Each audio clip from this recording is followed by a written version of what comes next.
ಎರಡನೆಯ step calculate how much emergency fund you require. ಅದಕ್ಕೊಂದು thumb rule ಇದೆ. ನಿಮ್ಮ ಮಾಸಿಕ ಖರ್ಚು 35,000 ಎಂದಾದರೆ ಕನಿಷ್ಠ ಪಕ್ಷ ಎಮರ್ಜೆನ್ಸಿ ಫಂಡ್ ಇಂಟು 6 ಆಗಬೇಕು. 6 times of your monthly expenses. ಉದಾಹರಣೆಗೆ ನಿಮ್ಮ ಮಂತ್ಲಿ ಎಕ್ಸ್ಪೆನ್ಸಸ್ 35,000, 6 ತಿಂಗಳು ಅಂತಂದ್ರೆ 2.10 lakhs ಆಯ್ತು.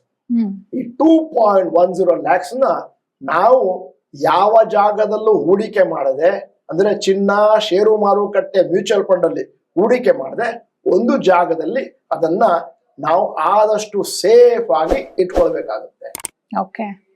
ಮುಂದಿನ ದಿನಗಳಲ್ಲಿ ಇದೀಗ ನಿಮ್ಮ ವಯಸ್ಸು 25, ಎಮರ್ಜೆನ್ಸಿ ಫಂಡ್ ಅನ್ನ ಕ್ರಿಯೇಟ್ ಮಾಡಿದಿರಿ 2.1 lakhs. ಮುಂದಿನ ದಿನಗಳಲ್ಲಿ ನಿಮಗೆ 28 ವರ್ಷ ಆಗಿದೆ.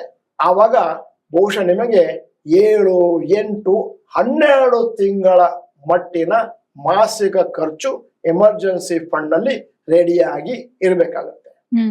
ಮತ್ತೆ ನೀವು ಎಷ್ಟು ಅದರ ಮೇಲೆ ಡಿಪೆಂಡ್ ಆಗ್ಬೇಕಾಗುತ್ತೆ ಅಂತಂದ್ರೆ ಅದನ್ನ ಯಾವುದೇ ಕಾರಣಕ್ಕೂ ಕೂಡ ಖರ್ಚು ಮಾಡಬಾರ್ದು. ನೀವು 6 ತಿಂಗಳಿಗೆ ಅಂತ ಏನಾದ್ರೂ ಈಗ ಕ್ರಿಯೇಟ್ ಮಾಡಿದ್ರೆ ಸಿಂಪಲ್ ಆಗಿ ಒಂದು ಸೊಲ್ಯೂಷನ್ ಕೊಡ್ತೇನೆ. ಮುಂದಿನ ವರ್ಷ 7 ತಿಂಗಳದ್ದು ಮಾಡ್ಕೊಳ್ಳಿ, ಅದರ ಮುಂದಿನ ವರ್ಷ 8 ತಿಂಗಳು ಮಾಡ್ಕೊಳ್ಳಿ. 6 ವರ್ಷದಲ್ಲಿ 12 ತಿಂಗಳ ಖರ್ಚಿಗೆ ಬೇಕಾದಂತ ಎಮರ್ಜೆನ್ಸಿ ಫಂಡ್ ನಿಮ್ಮಲ್ಲಿ ಕ್ರಿಯೇಟ್ ಆಗಿರುತ್ತೆ. ಎಮರ್ಜೆನ್ಸಿ ಫಂಡ್ ಅನ್ನು ಕೇವಲ ಎಮರ್ಜೆನ್ಸಿಗೆ ಮಾತ್ರ ಬಳಕೆ ಮಾಡಬೇಕು, ನಾರ್ಮಲ್ ಎಕ್ಸ್ಪೆನ್ಸಸ್ ಅಲ್ಲ. ಬಹಳ ಜನ ಏನ್ ತಪ್ಪು ಮಾಡ್ತಾರಂತಂದ್ರೆ ಎಮರ್ಜೆನ್ಸಿ ಫಂಡ್ ಇದೆ, ಪಿಕ್ನಿಕ್ ಹೋಗ್ತೇನೆ, ವಿಹಾರಕ್ಕೆ ಹೋಗ್ತೇನೆ, ಎಂಟರ್ಟೈನ್ಮೆಂಟ್ಗೆ ಬಳಸ್ಕೊಳ್ತೇನೆ, ಮಕ್ಕಳ ಎಜುಕೇಶನ್ ಬಳಸ್ಕೊಳ್ತೇನೆ. ಅಲ್ಲ, ಇದನ್ನು ಏನಿದ್ದರೂ ಕೂಡ ರಿಯಲ್ ಎಮರ್ಜೆನ್ಸಿ ಅಂದರೆ ಕೆಲಸ ಹೋಗುವಂತಹದ್ದು, ಮನೆಯಲ್ಲಿ ಕಾಯಿಲೆ ಕಸಾಲೆ ಆಗುವಂತಹದ್ದು, ತೊಂದರೆಗಳಾಗುವಂತಹದ್ದು, ಆಕ್ಸಿಡೆಂಟ್ ಆಗೋದು, ಅದಕ್ಕೆ ಮಾತ್ರ ಯೂಸ್ ಮಾಡ್ಕೋಬೇಕಾಗುತ್ತೆ. ಈಗ 3ನೇ ಸ್ಟೆಪ್ ಬರ್ತಾ ಇದ್ದೇನೆ. ಕೀಪ್ ಅಸೈಡ್ ಎಮರ್ಜೆನ್ಸಿ ಫಂಡ್ ಇನ್ ಅ ಡೆಸಿಗ್ನೇಟೆಡ್ ಅಕೌಂಟ್. ನಾವೇನ್ ತಪ್ಪು ಮಾಡ್ತೀವಿ ಅಂತಂದ್ರೆ ಆ ಎಮರ್ಜೆನ್ಸಿ ಫಂಡ್ ಅನ್ನ ತಗೊಂಡೋಗ್ಬಿಟ್ಟು ನಾವು ಷೇರು ಮಾರುಕಟ್ಟೆಯಲ್ಲಿ ಹಾಕ್ತೇವೆ, ಚಿನ್ನ ತಗೊಳ್ಲಿಕ್ಕೆ ಹೋಗ್ತೇವೆ, ಇಲ್ಲ ಒಂದು ಸೈಟ್ ತಗೊಳ್ತೇವೆ. ತೊಂದರೆ ಬಂತು.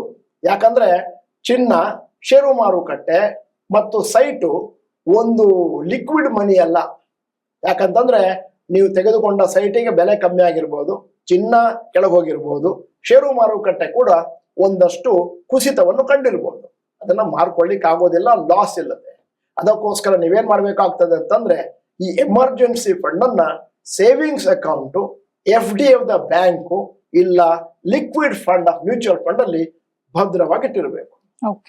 ಸ್ವಲ್ಪ ಹೊತ್ತು ಕೆಳಗೆ ನಾನು ಹೇಳಿದೆ ಮ್ಯೂಚುವಲ್ ಫಂಡ್ ಅಲ್ಲಿ ಹಣ ಹಾಕಬಾರ್ದು. ಅಂದ್ರೆ ಮ್ಯೂಚುವಲ್ ಫಂಡ್ ಅಲ್ಲಿ ಮುಂದಿನ ದಿನಗಳಲ್ಲಿ ಅದ್ರ ಬಗ್ಗೆ ಮಾತಾಡ್ತೇನೆ. ಮ್ಯೂಚುವಲ್ ಫಂಡ್ ಅಲ್ಲಿ ಒಂದು ವಿಧದ ಮ್ಯೂಚುವಲ್ ಫಂಡ್ ಇದೆ, ಅದಕ್ಕೆ ನಾವು ಲಿಕ್ವಿಡ್ ಮ್ಯೂಚುವಲ್ ಫಂಡ್ ಅಂತ ಕರಿತೇವೆ. ಅದರಲ್ಲಿ ಸೇವಿಂಗ್ಸ್ ಬ್ಯಾಂಕಿಂಗ್ ಅಂತ ಜಾಸ್ತಿ ಬರುತ್ತೆ, ಫಿಕ್ಸೆಡ್ ಡಿಪಾಸಿಟ್ ಅಂತ ಕಮ್ಮಿ ಬರುತ್ತೆ. ಎಮರ್ಜೆನ್ಸಿ ಫಂಡ್ ಅನ್ನು ಸೇವಿಂಗ್ಸ್ ಬ್ಯಾಂಕ್ ನಲ್ಲಿ ಕೇವಲ ಟೆಂಪರರಿ ಆಗಿರ್ಬೋದು, ಯಾಕಂದ್ರೆ ಅಲ್ಲಿ ಬರೋದು 3-4% ಮಾತ್ರ. FD ಅಲ್ಲಿ ಒಂದು 7-8 ಬರ್ಬೋದು.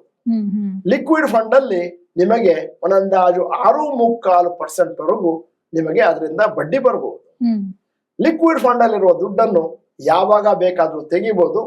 FD ಇಂದ ನೀವೇನಾದ್ರೂ ಕಟ್ ಮಾಡಿದ್ರೆ ಪೆನಾಲ್ಟಿಯನ್ನು ಹಾಕ್ತಾರೆ.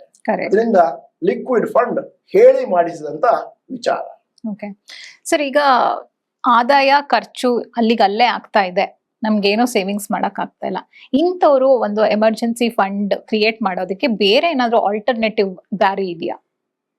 ಆಲ್ಟರ್ನೇಟಿವ್ ಇರೋದು ಒಂದೇ ಒಂದು, ನಿಮ್ಮ ಆದಾಯವನ್ನು ಜಾಸ್ತಿ ಮಾಡಿಕೊಳ್ಳುವುದು. ಆಯ್ತು. ಈಗ ಆದಾಯ ಜಾಸ್ತಿ ಮಾಡ್ಕೋಬೇಕು ಅಂದ್ರೆ ನಮ್ದು ಒಂದು ಪ್ರೊಫೆಷನ್ ಬಿಟ್ಟು ಬೇರೆ ಏನ್ ಮಾಡಕ್ ಸಾಧ್ಯ ಆಗತ್ತೆ? ಮೊದಲನೇದಾಗಿ ನಿಮ್ಮ ನೈಪುಣ್ಯತೆಯನ್ನು ಜಾಸ್ತಿ ಮಾಡ್ಕೊಳ್ಬೇಕು. ನಾನು ಇಂದು ಏನಿದ್ದೇನೆಯೋ ಮತ್ತು ಇದನ್ನೇ ಕಂಟಿನ್ಯೂ ಮಾಡ್ಕೊಂಡು ಹೋದ್ರೆ ಇಂದು ಬರುವ ಸಂಬಳವೇ ಮುಂದಿನ ದಿನಗಳಲ್ಲಿ ಬರುವುದು. ನನ್ನನ್ನು ನಾನು ಅಪ್ಗ್ರೇಡ್ ಮಾಡ್ಕೊಂಡೆ ಅಂತಂದ್ರೆ ಮುಂದಿನ ದಿನಗಳಲ್ಲಿ ಜಾಸ್ತಿ ಸಂಬಳ ಬರುತ್ತೆ. ಇದು ಒಂದು ವಿಚಾರ ಆಯ್ತು. ನೋಡಿ, ಒಂದು ಮಟ್ಟಿನವರೆಗೆ ಖರ್ಚುಗಳನ್ನು ಕಮ್ಮಿ ಮಾಡಬಹುದು.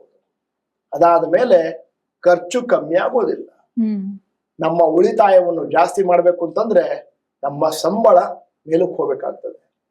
ಮತ್ತೆ ನೀವೇನಾದ್ರೂ ಕೆಲಸ ಮಾಡ್ತೀರಿ 9 ಗಂಟೆಯಿಂದ ಸಾಯಂಕಾಲ 6 ಗಂಟೆವರೆಗೆ ಅಂತಂದ್ರೆ ಸಾಯಂಕಾಲ 7ರಿಂದ 9ರವರೆಗೆ ಫ್ರೀ ಇದ್ದೇನೆ, ಶನಿವಾರ ಭಾನುವಾರ ನಾನು ಫ್ರೀ ಇದ್ದೇನೆ ಅಂತಂದ್ರೆ ಹಲವಾರು ಪಾರ್ಟ್ ಟೈಮ್ ಇನ್ಕಮ್ಗಳನ್ನು ಕೂಡ ಕಂಡುಕೊಳ್ಬೇಕಾಗ್ತದೆ.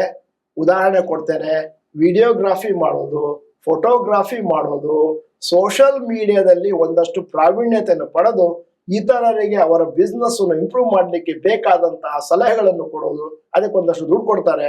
ಇದನ್ನು ನಾನು ಎಷ್ಟು ಹೇಳಿದ್ರು ಸಾಕಾಗೋದಿಲ್ಲ. ಇವತ್ತಿನ ಸಂಚಿಕೆಯಲ್ಲಿ ಅದನ್ನು ಕವರ್ ಮಾಡ್ಲಿಕ್ಕೆ ಆಗೋದಿಲ್ಲ. ಸರ್, ಈಗ ಇನ್ವೆಸ್ಟ್ಮೆಂಟ್ ಅಂತ ಬಂದಾಗ ಇನ್ವೆಸ್ಟರ್ಸ್ ಇಂದ ಕೆಲವೊಂದಷ್ಟು ಮಿಸ್ಟೇಕ್ಸ್ ಗಳಾಗತ್ತೆ, ಅದು ಯಾವ್ದಾಗಿರುತ್ತೆ? ನೀವು ಕೇಳಿದಂತ ಪ್ರಶ್ನೆ ಎಮರ್ಜೆನ್ಸಿ ಫಂಡಿಗೆ ಸಂಬಂಧಪಟ್ಟ ಹಾಗಿದೆ ಅಂತ ಊಹಿಸ್ಕೊಂಡು ಉತ್ತರ ಕೊಡ್ತಾ ಇದ್ದೇನೆ. ಮೊದಲನೇದ್ದು, ಮೇಜರ್ ಇನ್ವೆಸ್ಟ್ಮೆಂಟ್ಸ್ ಇನ್ ಇಲ್ಲಿಕ್ವಿಡ್ ಇನ್ಸ್ಟ್ರೂಮೆಂಟ್ಸ್.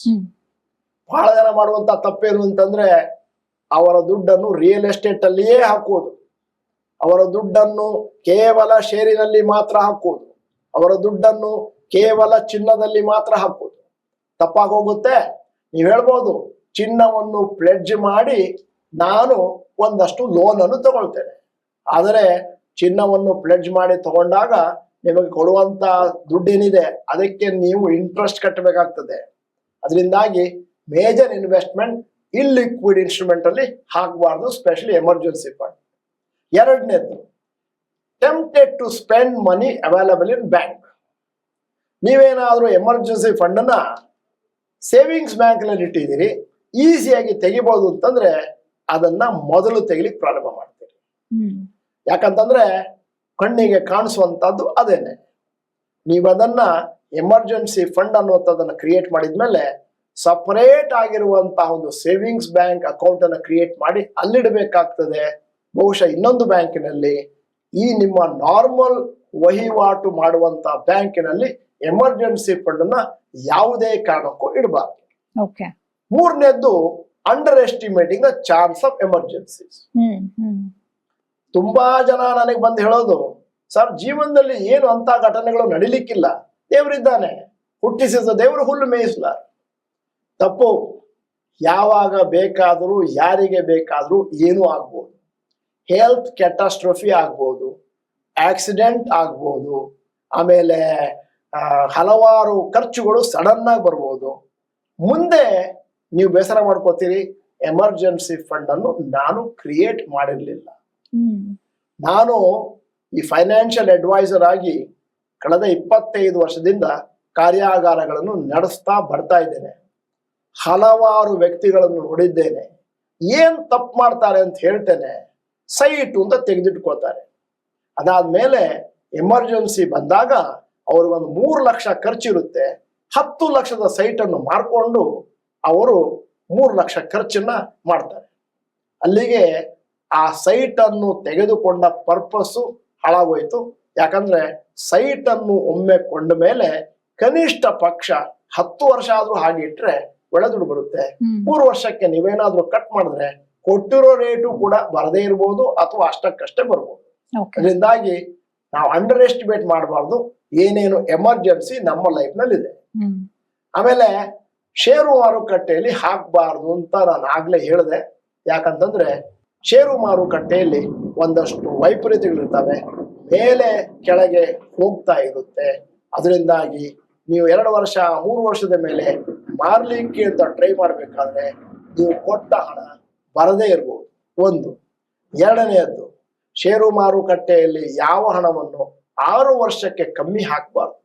ಯಾಕಂತಂದ್ರೆ ಚಕ್ರ ಬಡ್ಡಿಯಲ್ಲಿ ನಿಮಗೆ ಸ್ವಲ್ಪ ಪ್ರಾಫಿಟ್ ಬರಬೇಕು ಅಂತಂದ್ರೆ ನೀವು ಅದನ್ನ ಆದಷ್ಟು ಉದ್ದವಾಗಿ ದೀರ್ಘವಾಗಿ ಹಾಕ್ಬೇಕಾಗುತ್ತೆ.